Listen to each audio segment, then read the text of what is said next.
इस कार्यक्रम के पुण्यार्चक हैं श्री वर्धमान श्वेतांबर स्थानकवासी जैन श्रावक संघ ट्रस्ट, उपाध्याय प्रवर प्रवीण ऋषि चातुर्मास समिति। ये व्यक्ति ने तय करना है कि मैंने प्रभु को आने के रास्ते खोलने कि शैतान को आने के रास्ते खोलने।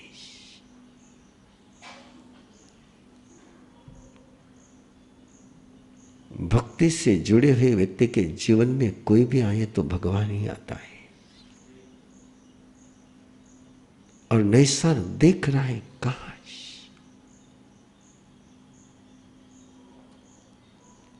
और दिखता है उसको प्रभु आते हुए नजर आ रहे।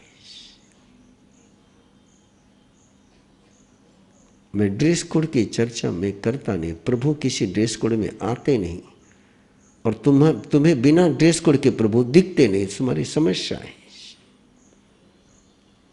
और मुझे ड्रेस कोड में ना संत नजर आते ना प्रभु नजर आते हैं, और तुम्हें बिना ड्रेस कोड का ना प्रभु दिखता है ना संत दिखते। तुम्हें तो तुम्हारे ड्रेस कोड में जो फिट हो जाए वो संत है।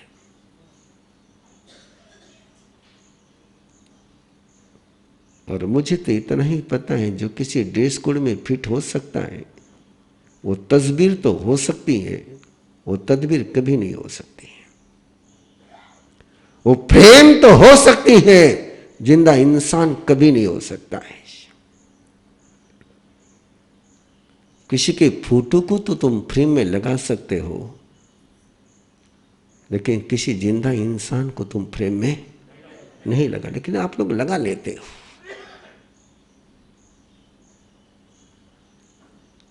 बड़ी सुंदर सी कहानी है, मैंने पढ़ी है, सच्चाई मुझे पता नहीं।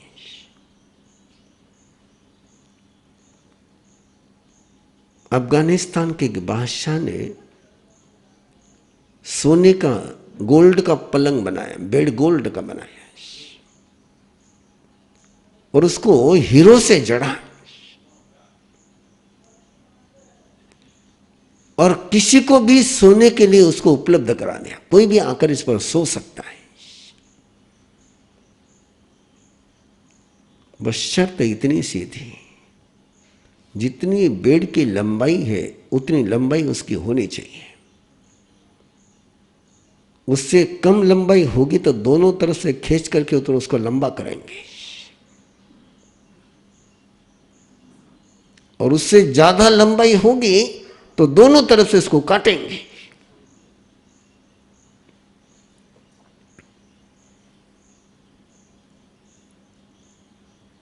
आपको दे दो वो बेड? हाँ? अरे गोल्ड का है, हीरे भी जड़े।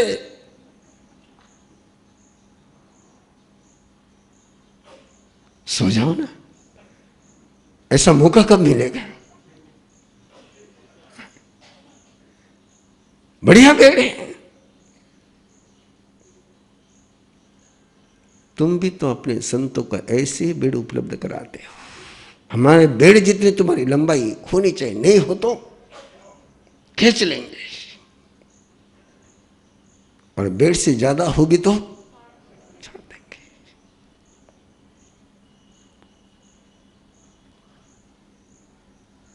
इसलिए कभी भी मेरे से उम्मीद मत करना कि मैं किसी बेड की बैठने वाले संत की चर्चा कर पाऊंगा आपसे। और महावीर गाथा तो किसी बेड के लिए हो ही नहीं सकती।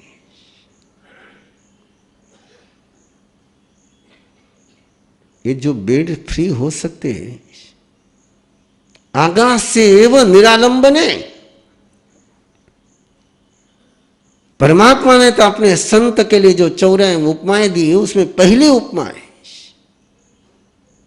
पहला साधना का सूत्र कि संत ने कैसे होना चाहिए, तो आकाश के समान निरालंबन होना चाहिए। तुम आकाश को किस में बांध सकते हो? और जो किसी में बन जाए वो आकाश हो सकता है।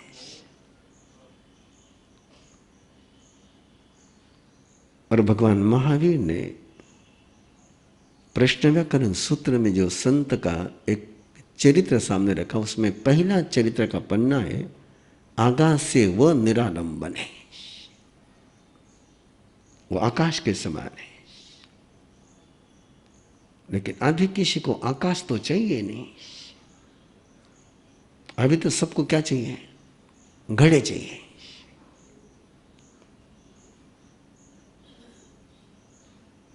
अभी किसी को स्पेस नहीं चाहिए। इसलिए नैसार को प्रभु आते हुए नजर आए और नैसार उठा।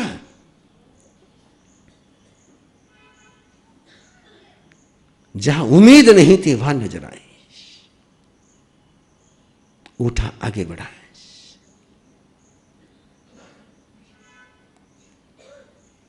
और आगे बढ़कर के जैसे उन संतों के पास, प्रभु के पास पहुंचा,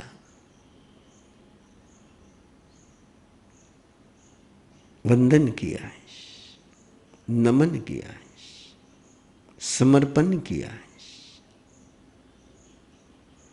देखा कि प्रभु के पांव लुलुहान हो चुके थे।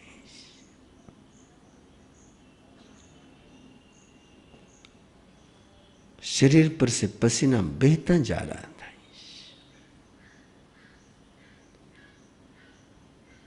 लेकिन चेहरे पर मुस्कान थी। और नैसार को लगा कि ऐसी स्थिति में मुस्कान, मेरे ना पांव लुलुहान हुए हैं, ना पसीना बह रहा है, फिर भी मेरे चेहरे पर जो मुस्कान नहीं है, वो मुस्कान इनके चेहरे पर है। बड़ा आश्चर्य हुआ उसको। और उसने पूछा कि प्रभु, इन हालतों में आपके चेहरे पर मुस्कान कैसे है, और यह हाल आपके कैसे हुए? तब बताया उन्होंने, चले थे, साथ में दल था, और कहीं थोड़ा सा हम पीछे रह गए, रास्ता छूट गया। छूटा हुआ रास्ता मिल ही नहीं पाया। इसलिए महावीर कहते हैं कि मंजिल मिले या न मिले, रास्ते को कभी नहीं छोड़ना। उमग्गम पर्यानामी मग्गम वो संपवज्जामी। इसलिए तो आपके प्रतिगमन का जो पहला पाठ इच्छा में ठामी का, उसमें पहले दिया उसुत्तो उमग्गो, बाकी आती चार तो बाद में, कि मैं कहीं मार्ग छोड़ करके मेरा मन न चला जाए, मेरी वाणी कहीं मार्ग छोड़ करके नहीं चली जाए, मेरी काया कहीं मार्ग छोड़ करके नहीं चले जाए। महावीर तो मंजिल की परवाह ही नहीं करते। वो कहते सही मार्ग मिल जाए तो मंजिल ने तो पहुंचना ही पहुंचना है। मंजिल की चिंता करो मत, मार्ग पर चले जाओ तो मंजिल तो मिलेगी मिलेगी। और मार्ग छूट गया मुझे, मार्ग खोजते खोजते इस पहाड़ियों में उलझ गए। बोले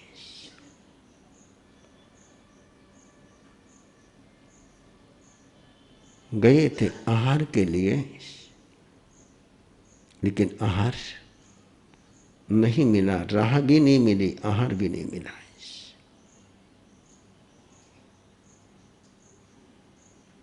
नैसार को कितनी खुशी हुई होगी।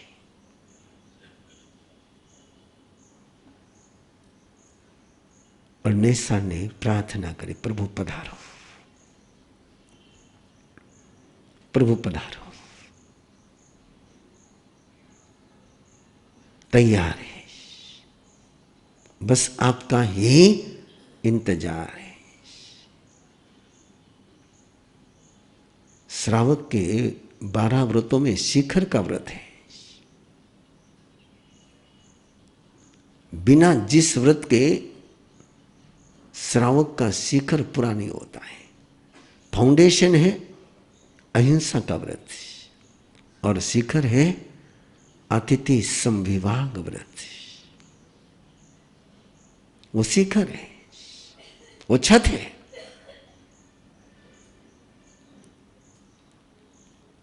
अनुव्रत तो फाउंडेशन है। शिक्षावत गृहणोत दीवार है। लेकिन 12 व्रत शिखर व्रत है। जैसे बिना कलश के कोई मंदिर नहीं होता है, वैसे अतिथि संविभाग व्रत के बिना कोई महावीर का श्रावक और श्राविका हो ही नहीं सकता है।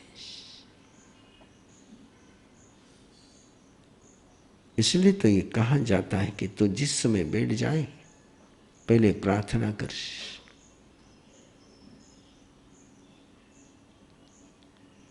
कि कोई पधारे कि जिनको मैं चढ़ाऊं और फिर चखूं।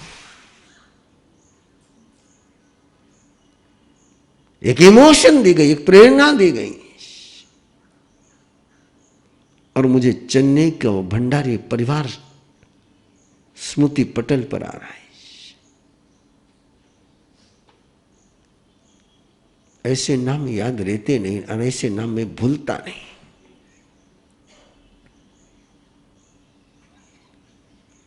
सब एरिया में पहुंचे ही थे, गोत्री लेकर आ चुके थे। उसके बाद एक बंधु पहुंचा, बोले मारा सब पधारो। मैंने कहा भैया उपास के पारणे एकांतर चलते थे उस समय हो गया है, गोत्री आ गई है, व्याख्यान का समय है। उस भाई ने एक बात कही, बोले मेरा सब मेरे दादी के पचकान है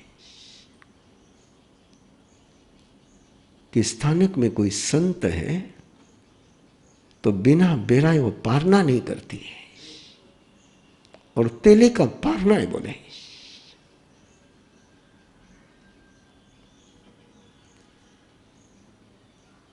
गया मैं, देखा दादी बेड पर है।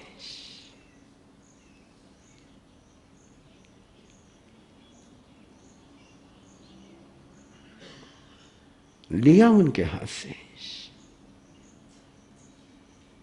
वो प्रसाद था, ये प्रंच।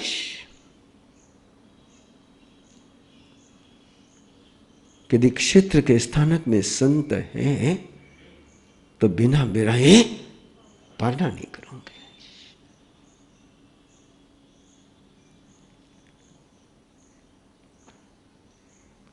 ये तो परमात्मा का श्रावक व्रत है। और आप भी जानते हो कि इस व्रत को भी संप्रदाय वालों ने इतना जहरीला बना दिया है कि इस बेड पर बैठता हो तो बेराना, इस बेड पर नहीं समाता हो तो मत बेराना। अब तुम तो आहार बेराने के पहले भी देखते हो कि संत कौन से बेड का है और वो अपने बेड पर फिट होता है कि नहीं होता है। लेकिन प्रभु ने तो अतिथि संविभाग व्रत दिया था।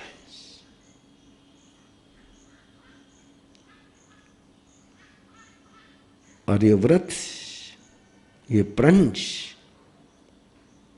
हर प्राणी को लेना चाहिए।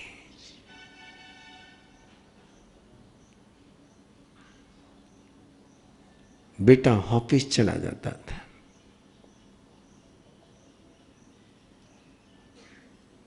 एक दिन ऑफिस में से बीच में से आ गया किसी काम से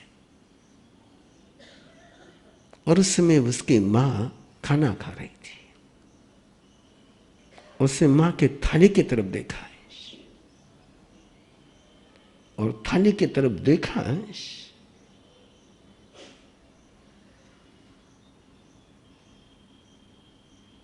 आंखों में आंसू आ गए। मेरी मां ये खा रही है, मेरी मां को ये खिलाया जा रहा है।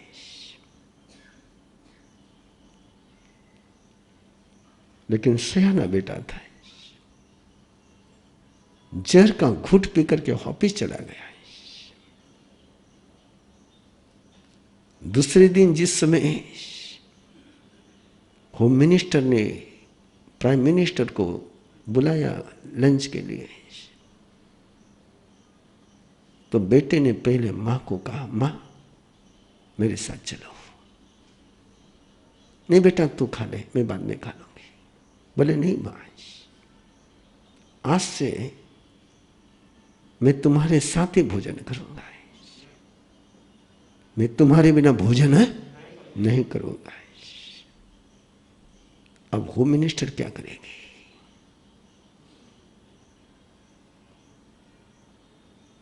क्या करेगी होम मिनिस्टर?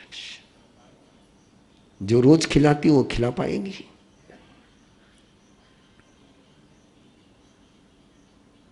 ऐसे बहुत प्रसंग प्रैक्टिकली मेरे हुए हैं। गर्भ संस्कार का कार्यक्रम चलता था और मैं ट्रेनिंग दे रहा था, और ट्रेनिंग में मैं उनको कहता हूँ आहार, व्यवहार, रिलेशन और इमोशन, ये चार उसके मूल आधार है। आहार को प्रसाद के रूप में लेना है, प्रसन्न मन से खाना, ये उनको हम प्रोटोकॉल देते हैं। और ये उन दिनों की बात है कि मैं जिस समय मैं ट्रेनिंग देता था, और ट्रेनिंग देकर के मैं फॉलोअप लेता था, फीडबैक लेता था, और फीडबैक का सेशन था, उनसे पर्चियां मांगी गई थी, और एक लिफाफे में 2 पर्चियां आ गई। मैंने दूसरी पर्ची को पढ़ा और उसमें उसने लिखा था कि महाराज साहब आप कहते हैं कि खुशी खुशी खाना, प्रसन्न मन से खाना है, मुझे वो खाना पड़ता है जो बचा हुआ रहता है। इस कार्यक्रम के पुण्यार्चक हैं श्री वर्धमान श्वेतांबर स्थानकवासी जैन श्रावक संघ ट्रस्ट, उपाध्याय प्रवर प्रवीण ऋषि चातुर्मास समिति, महावीर भवन इंदौर।